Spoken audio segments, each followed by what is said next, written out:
Welcome to our Python for Machine Learning series.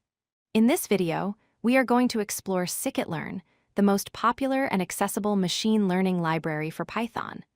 By the end of this tutorial, you will understand the core concepts and the standard workflow used by data scientists worldwide. So, what exactly is Scikit-learn? It is an open-source library that provides simple and efficient tools for predictive data analysis. It is built upon the foundational Python libraries NumPy, SciPy, and Matplotlib. This means it is highly optimized and integrates perfectly with your existing Python data stack. Why should you choose Scikit-learn over other options?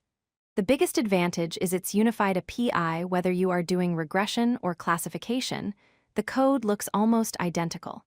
It also has incredible documentation and a massive community, making it the perfect starting point for beginners and a reliable tool for professionals. Scikit-learn relies on a consistent four-step workflow. First, you import the model you want to use.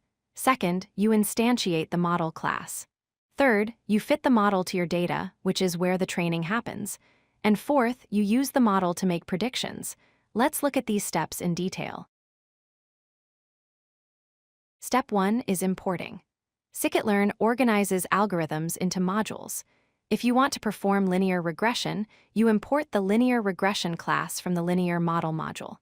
If you need a support vector machine, you import SVC from the SVM module.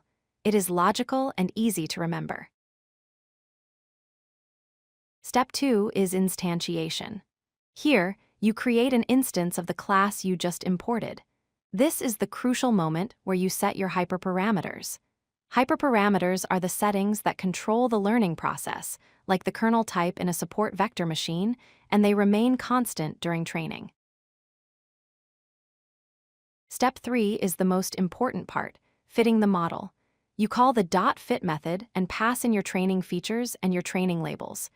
This command triggers the algorithm to analyze the data and learn the underlying patterns. Essentially, this is where the machine learns. Once the model is trained, we move to step 4, prediction. You can now use the .predict method on new, unseen data. The model will apply what it learned during the fitting phase to output predictions, such as estimating a house price or classifying an email as spam. Finally, we need to know if our model is any good. Scikit-learn provides robust evaluation metrics. You can check the accuracy score for classification tasks, use a confusion matrix to visualize errors, or calculate the mean squared error for regression problems. These metrics help you trust your results. To summarize, Scikit-learn is the industry standard for machine learning in Python because of its consistency and ease of use. Remember the pattern: import, instantiate, fit, and predict. Mastering this workflow is your first step toward becoming a machine learning engineer. Thanks for watching. If you like this video, hit that like button and don't forget to subscribe. Visit codelucky.com for more such useful content.